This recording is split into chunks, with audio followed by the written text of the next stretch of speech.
Hello everyone, this is Voice of Manoj. So here I am back with an American poem, The Slave's Dream by HW Longfellow. The poem is about the life of a slave. It is a very pessimistic poem. It tries to say that there is no other way than death, that a slave can be free. It gives message that only death can free them from their suffering.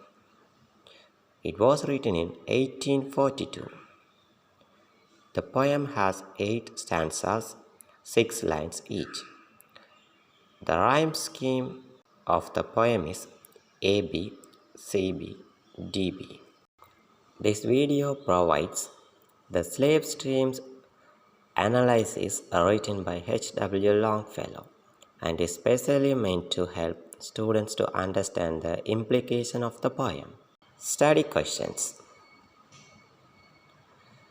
Write a critical appreciation of the poem Slave's Dream by HW Longfellow.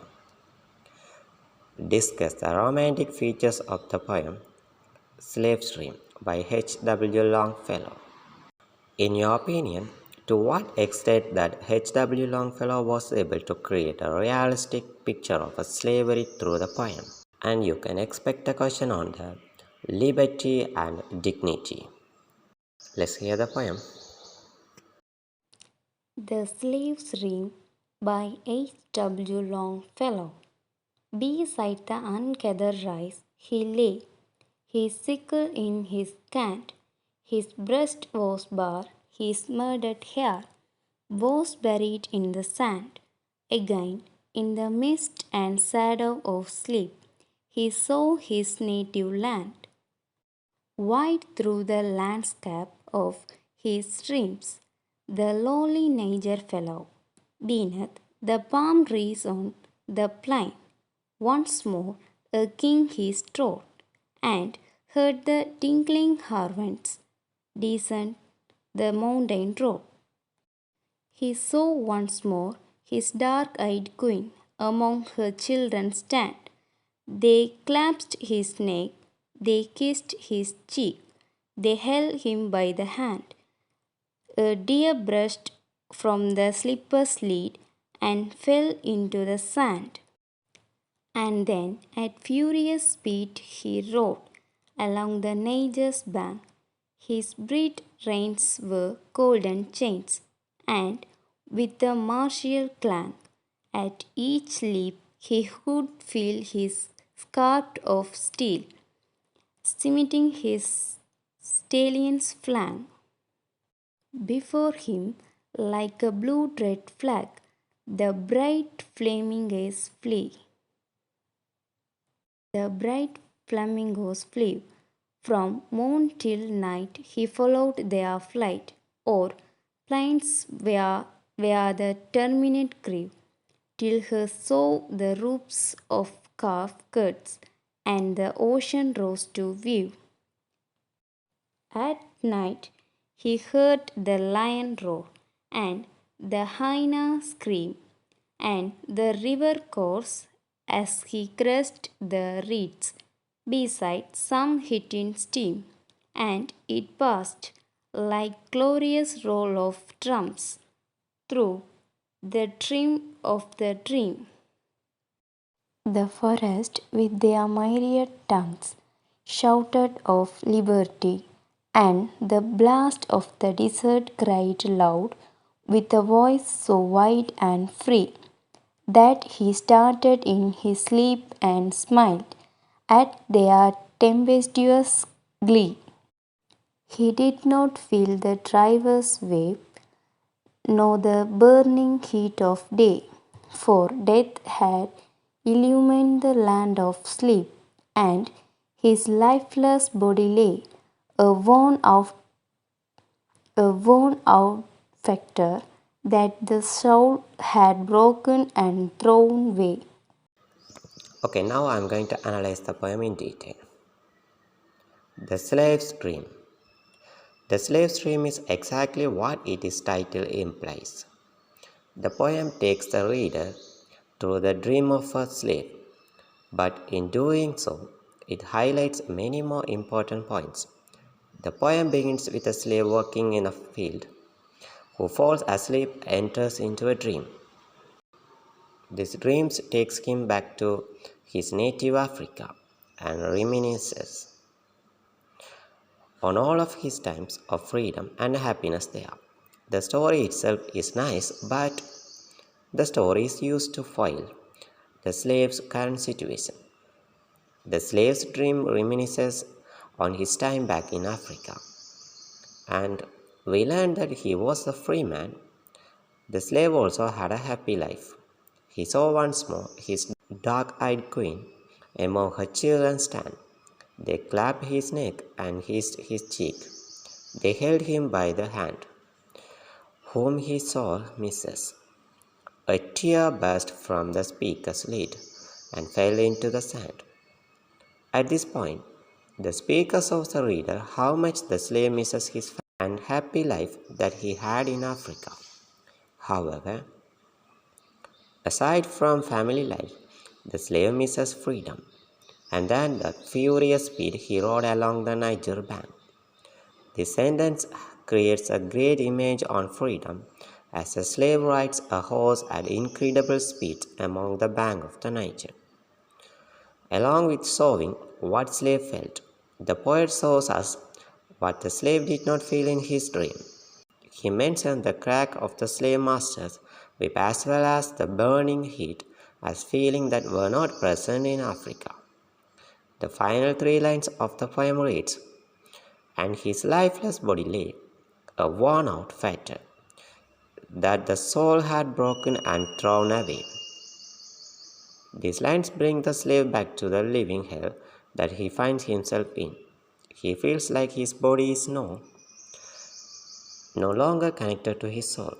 His soul remains in Africa with his family when his body is not in captivity across the ocean. This poem, published in 1842, shows the attitude of African Americans at this time. Not yet were African Americans struggling and fighting for freedom. This was a time where there was more longing for homeland and creation of a new America.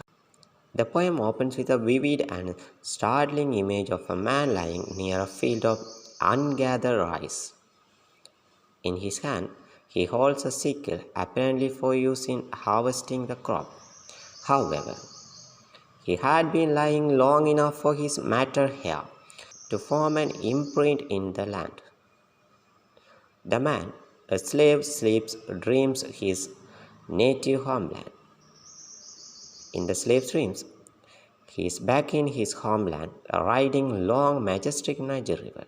In this dream, he had been transformed into a kingly presence. He surveys the palm trees on the plain and hears the caravans travelers descend from the mountains. In this vast expanse of land, there is freedom of movement, and the dreamer avails himself of the opportunities. The dreamer, now a respected family, had seen lovely wife and their adoring children. His family grabs his hand and they affectionately kiss his face. Though he is sleeping, the dreamer cries and falls into the sand. The image of tenderly devoted family apparently presents a stark contrast to his current realities. In the poem, in the dream, the dreamer begins an uninhabited ride across his homeland. With chain of gold as region of his horse, he propels his horse onward, following the flight of beautiful flamingos. His ride carries him across the plain to the beautiful ocean side. These wonderfully colorful and vibrant visual images are accentuated by the free and native sounds of the wind.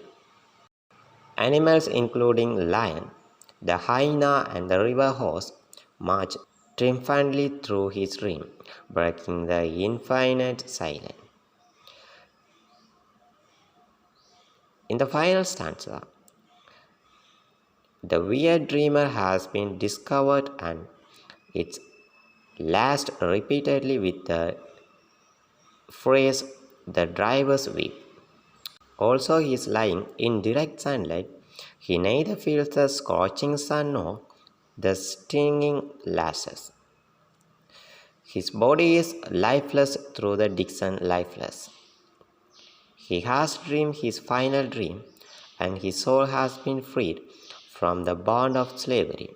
The system that perpetuates his enslavement offers no path to freedom. Rather than live a life of enslavement, the dreamer dies because death is the only means of attaining freedom of any kind. Then the techniques. Throughout the poem, the poet uses graphic images, visual, auditory, and tactile, efficiently describing the slave's picturesque native land and creating an atmosphere of pathos. The slave is liberated from the tyranny of slavedom, symbolically in his dream and finally by death. Some of the poetic techniques Longfellow uses are metaphor, simile, personification, and irony. An example of metaphor is mist and shadow of sleep. An example of simile is like a glorious roll of drums.